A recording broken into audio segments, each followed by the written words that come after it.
My dear sisters, Mes chères sœurs, nous avons été bénis de la présence de l'Esprit de Dieu ce soir.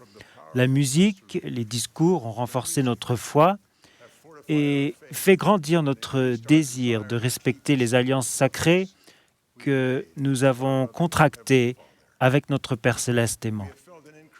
Nous avons senti augmenter notre amour pour le Seigneur Jésus-Christ et une reconnaissance pour le merveilleux don de son sacrifice expiatoire. Mon message est simple. Nous avons tous ressenti la paix ce soir. Nous aimerions tous ressentir souvent une telle paix dans notre cœur, dans notre famille et avec les personnes qui nous entourent. Lorsqu'il était sur le point de les quitter, le Seigneur a promis la paix à ses disciples. Il nous a fait la même promesse. Mais il a dit qu'il accorderait la paix à sa manière, non pas à la manière du monde.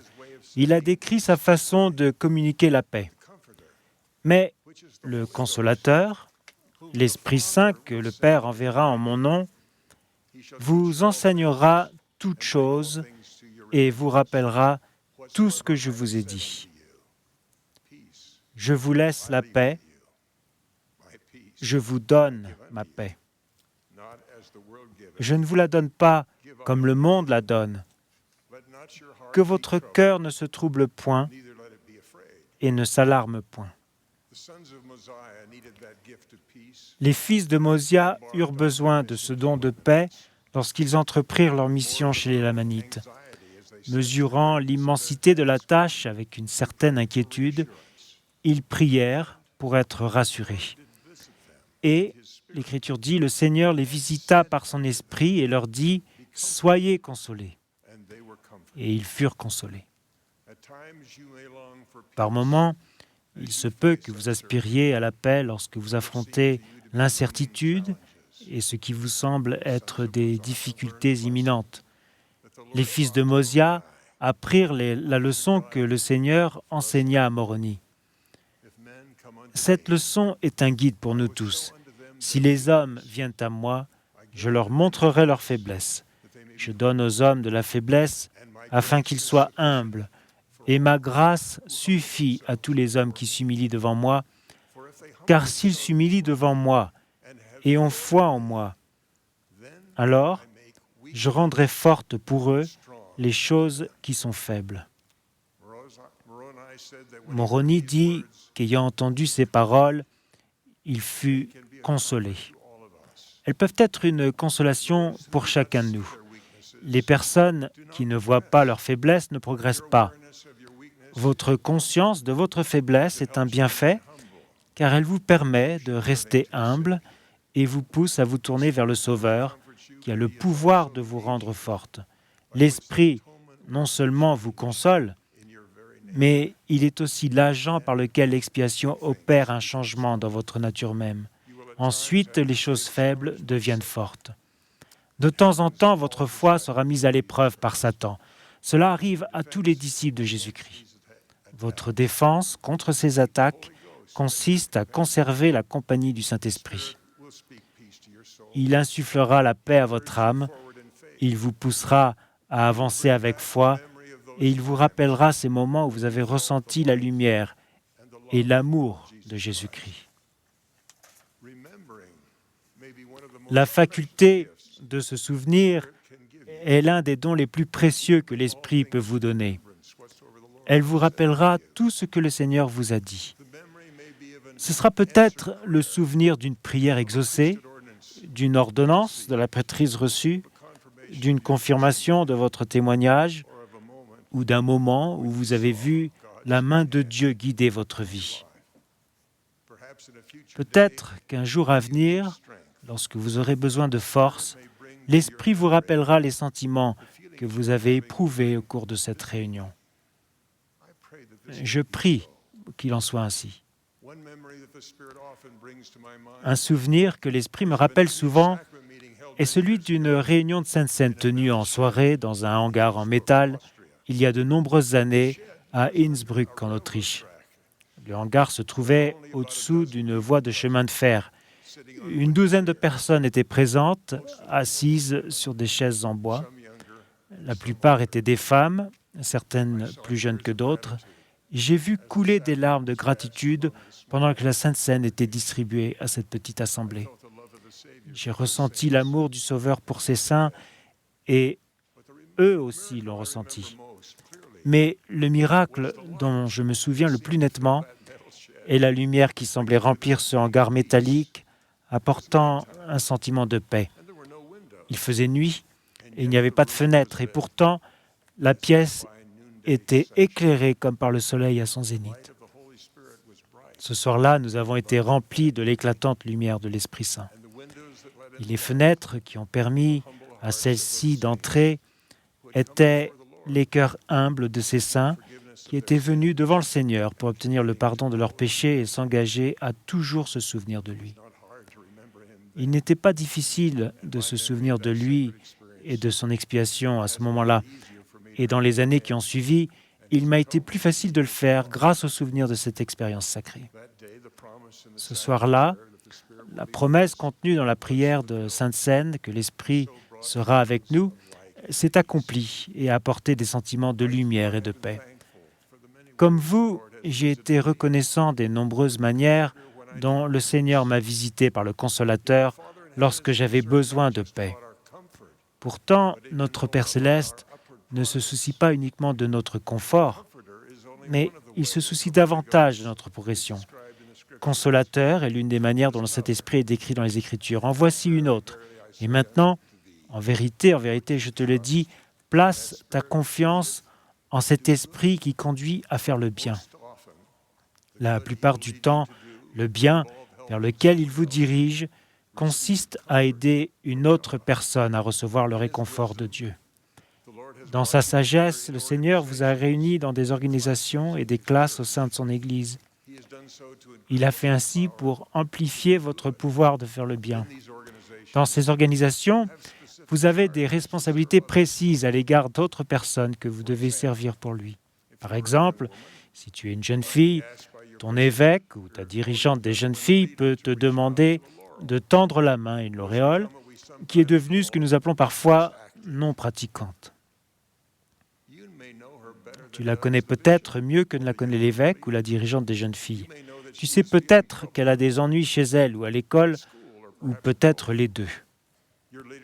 Tes dirigeants ne savent peut-être pas pourquoi ils t'ont demandé de t'occuper d'elle, mais le Seigneur le sait, et il dirige son œuvre par l'inspiration de son esprit. Afin que tes efforts soient couronnés de succès, il faudra un miracle pour changer ton cœur et celui de la jeune fille qu'on t'a envoyé secourir. Et cela exige la compagnie du Saint-Esprit. Il peut te permettre de voir la lauréole non pratiquante comme le Seigneur la voit. Le Seigneur connaît son cœur et le tien, et il connaît les possibilités qu'a un cœur de changer. Il peut vous visiter toutes les deux par son esprit pour inspirer humilité, pardon et amour. Cet esprit peut inspirer les paroles, les actes et la patience nécessaires pour inviter un agneau à regagner le troupeau. Et il peut toucher le cœur des membres du troupeau de la classe des lauréoles pour qu'ils aiment et accueillent la brebis perdue, afin que lorsqu'elle reviendra, elle ait le sentiment d'être de retour chez elle. Le pouvoir que vous aurez de faire le bien dépendra en grande mesure de l'unité et de l'amour qui existeront dans votre groupe de jeunes filles de Dieu, votre troupeau. C'est un autre don de la paix que nous fait le Saint-Esprit. Alma comprenait cela.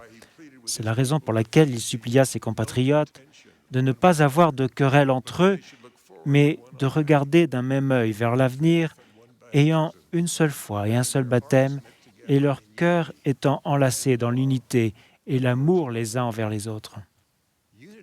L'unité est nécessaire pour que nous ayons l'esprit dans notre classe et dans notre famille. Mais, comme moi, vous savez par expérience qu'une telle unité aimante est difficile à maintenir. Il faut avoir la compagnie du Saint-Esprit pour nous ouvrir les yeux et modérer notre cœur. Je me rappelle qu'un jour, L'un de nos fils de 7 ou 8 ans sautait sur son lit tellement fort que je pensais qu'il allait le casser. J'ai senti un éclair de colère et je me suis précipité pour mettre de l'ordre dans ma maison. J'ai soulevé mon fils par ses petites épaules jusqu'à pouvoir le regarder droit dans les yeux. L'Esprit m'a soufflé quelques paroles. Ça semblait être une voix douce, mais elle m'a percé le cœur. Tu tiens dans tes mains une personne extraordinaire. Je l'ai gentiment reposé sur le lit et je lui ai présenté mes excuses. Il est maintenant devenu l'homme extraordinaire que le Saint-Esprit m'a montré il y a 40 ans. Je serai éternellement reconnaissant au Seigneur de m'avoir libéré de mes sentiments peu aimables en envoyant le Saint-Esprit pour me permettre de voir un enfant de Dieu comme il le voyait. L'unité que nous recherchons dans notre famille et dans l'Église se fera lorsque nous permettrons au Saint-Esprit d'influencer ce que nous voyons, lorsque nous nous regardons les uns les autres et même lorsque nous pensons les uns aux autres. L'Esprit voit avec l'amour pur du Christ. Écoutez les mots que Mormon a employés pour décrire la charité. Pensez au moment où vous l'avez ressenti. La charité est patiente et est pleine de bonté, elle n'est pas envieuse et ne s'enfle pas d'orgueil, ne cherche pas son intérêt, ne s'irrite pas, ne soupçonne pas le mal et ne se réjouit pas de l'injustice, elle se réjouit de la vérité, excuse tout, croit tout, espère tout, supporte tout.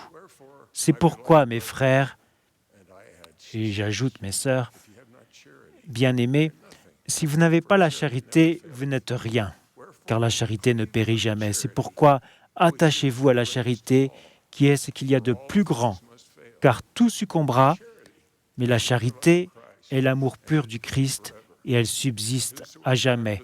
Et tout ira bien pour quiconque sera trouvé la possédant au dernier jour.